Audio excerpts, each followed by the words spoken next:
Kumar now, who's Associate Professor of Political Economy at Birkbeck Uni. Hello, good evening. Hi, Petri, how you doing? I'm good. How are you doing? I'm all right. Here we are again, right? So the water company, I mean, I've got a myriad of, I've got like an ocean's worth of paper in front of me here about all of the things they're getting up to. Bonus payments rise to £9.1 million despite the sewage scandal. So they're finding enough money to pay themselves some nice bonuses there.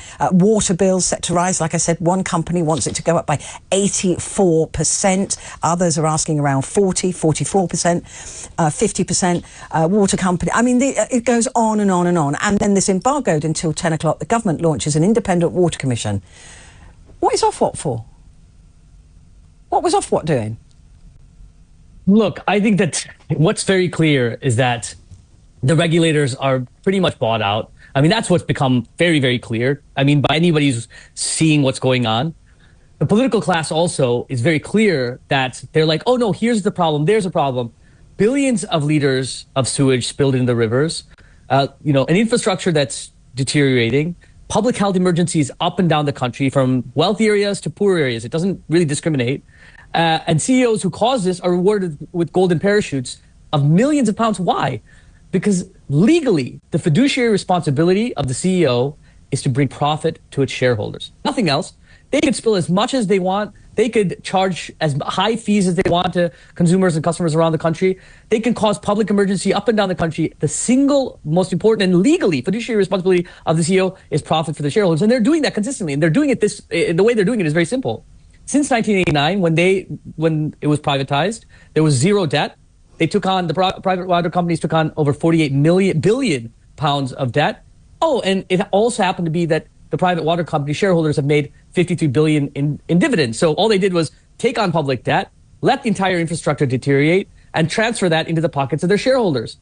So it's very clear to me that if renationalization isn't on the table, look, Petri, I've been on dozens of shows. I've been on panels for years on this question with people from the industry, with academics who support privatization, etc. And I always ask the same question. The public provided infrastructure at no cost. We provided access to billions in debt. We pay off the debt.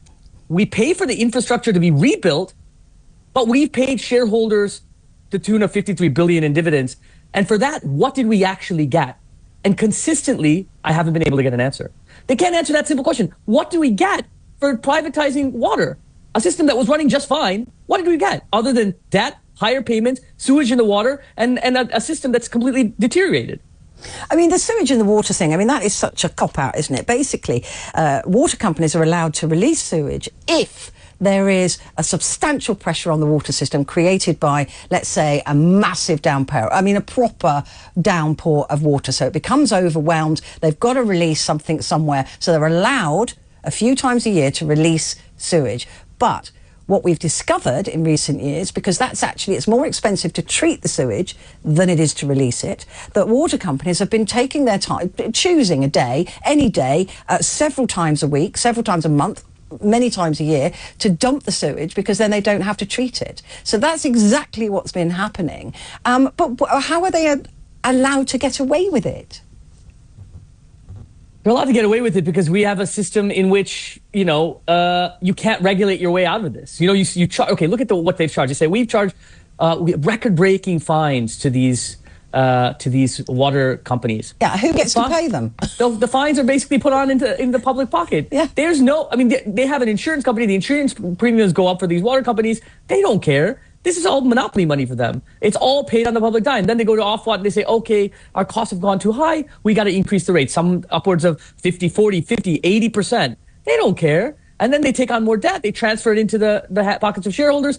In order to do that, the CEO gets rewarded. They spill more sewage. They've baked into the arithmetic of accumulation and profit the cost of if they're caught. And the cost of getting caught spilling billions of liters of sewage into the water is dwarfed by the money they save by spilling money into the public rivers. It's very simple. Like, if your only incentive is profit and the costs, the highest fines are nothing compared to how much money you save by spilling sewage into the public waters and making everyone sick, then of course you're going to spill sewage into the public waters. Yeah. I mean, the thing is that this new commission, right? I mean, I don't really have the words for it. It's going to be a review of the sector, but I think we've just had one of those, right? We know the review. They're all going bust. They're all coming back to us for them. It reminds me of councils who go out and play roulette with our money and then go, oh, we're now in debt. We're going to have to put your council bill up. There doesn't seem to be anybody else paying apart from the end user. These people are supposed to be providing a service to us, and yet they fail and then come back to us and say, well, the service wasn't, in order to improve the service that we didn't give you, we're going to have to charge you more. I mean, it's so frustrating for us, but there's nothing we can do. Well, there is things you can do. Look, the 80% of the public supports renationalization. There are very leading organizations like takebackwater.uk, other organizations that people should check out that are trying to push for renationalization by organizing campaigns up and down the country. It's a popular win. You know, the Greens have put forward an early day motion to renationalize water. There's sections of, you know, the Independence Alliance, Plaid Cymru, left of the Labour Party, others that can actually push this But I think Labour's already ruled it out, Ashok. They've already said it's going to cost them 100 billion pounds to renationalise. They've said we're not doing it. We haven't got the money. It doesn't have to cost that much because the government can renationalize water without compensating shareholders. There's already a court decision from 2008 when the government renationalized Northern Rock Bank in 2008 and didn't compensate any of the shareholders. So the precedent is already there. They don't need to compensate shareholders if it's deemed in the public interest, and the organization that deems it in the public interest is the government. So the government could say, this is in the public interest, we're going to renationalize water, we're not going to have to pay compensation to the shareholders who basically rinsed the system, and the only way they'll actually do that is if people organize, campaign, put pressure. We know that this government, Starmer, it was an election that was won on sand. It was built on sand. It's a very weak government. They are very susceptible for pressure from the public. Already, in less than 2 months, the Tories, who are one of the most unpopular at the end of their term, are already beating the Labour Party. So if something as deeply unpopular as privatized water and as deeply popular as renationalizing water is genuinely debated, and you have pressure put on the Labour Party MPs and the government, I think they'll concede. Look, this government's very weak. They stand for nothing. They just want to be popular, and they're doing deeply unpopular things. So because they stand for nothing, they'll fall for anything. And so they're not standing for privatized water. They just know that the lobbyists and their money carry way more weight right now than the public and their pressure. And what we have to do is we have to switch that. We have to turn the tide on that. So there's organizations out there, join them, organize with them, put pressure on the government, because we can win this. We can genuinely win this. I mean, I love your enthusiasm. I'm just not sure that Keir Starmer, I mean, he didn't turn on the old, taking money off old people, and there was certainly a lot of public pressure for him to stop doing that. Maybe you're right. I don't know. But listen, what about this new body that we're potentially going to get, which is going to cost us millions? Getting rid of Ofwat is going to cost us millions, sacking all those people who will just be rehired after they've got their bonuses and their pensions, etc., from Ofwat. We know what happens. It all goes around. Will these organisations ever have teeth with a privately owned company? As you said, the CEO's job is to make money. It's to make profit and give it to shareholders. Will a body like this ever be able to apply criminal charges to a CEO in the instance that they flush too much of the brown stuff into our rivers? Look, I just don't think that's going to happen. Here's why. It takes an enormous amount of political pressure to make this government hold anyone, especially powerful people like CEOs of private water companies, accountable. There's nothing in the law right now that they're doing that's illegal. It's totally legal, everything they're doing, technically. And so getting rid of the regulator when they've actually expanded their power a year ago literally makes no sense. I mean, so who's going to regulate these companies? They're not even being regulated as we speak, to be honest. But even the sort of tangential, peripheral forms of regulation, if you obliterate that in acid, I mean, what's going to happen? So if there's enough political pressure to put these CEOs in prison, there's enough political pressure to actually renationalize it. Anything else is just tinkering around the sides. If you really want to get to the root causes, if you want to uproot the actual problem, it takes renationalization.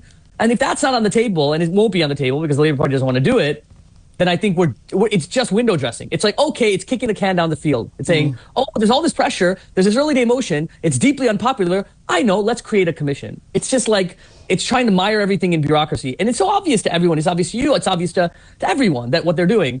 I don't think anyone's going to fall for it. And like I said, that's why it'll take public pressure. It's not enthusiasm, it's frustration. And I know that the only way things have ever changed for some institution like the existing government right now, the only way anything's going to change is by putting pressure. I'll give you an example. You might not agree with this, but they chose to renationalize transport, which is a really good decision. It replicates lots of the things that was happening with water. That happened because there was an enormous amount of pressure with the rail unions. There's no such thing as a water customers union. And so that's why, but there are organizations that are trying to put pressure. I'm going to plug it again. It's takebackwater.uk. Check it out. People are organizing, people are making change, and I think we can win this. I genuinely think we can win this. With the nationalised water industry, though, I mean, I'm not sure I would trust this government or any government to run a bath, let alone an entire water organisation. Governments are notoriously bad at running things like this, right? So how do we ensure that we're not, jumping from the frying pan into the fire? Well, let's look at places that have had water nationalization. I'm not disagreeing with you. I'm not trying to say the national government should run auto companies or aeronautics plants. I'm saying a natural monopoly that doesn't require any fancy gadgets, that doesn't require massive innovation. Those companies that have zero competition, when they're run by the national government, whether it's rail lines, water, energy, consistently mean less charges for or more affordable rates to the public, means less waste. This $53 billion that was given to shareholders, that's legalized corruption. If we had a government that was taking $53 billion and shoving it in the pockets of politicians and their mates, we'd call that corruption. But for some reason, when it's privatized and it's legalized corruption. It's just called profit. So I don't disagree with you. I'm not saying the government should run everything, but certainly natural monopolies with zero competition that have no ability to hold themselves accountable, they should absolutely be taken into public hands. Yeah, and also, there's no customer pressure on these companies. So I've got no choice where I get my water from. No choice. No choice. You're going to pay it. Yeah. What was the name of that again? Take Back Water. Takebackwater.uk. Check it out. Thanks, Petri, for allowing me to plug it again. Well, it's always lovely to talk to you. Thank you so much.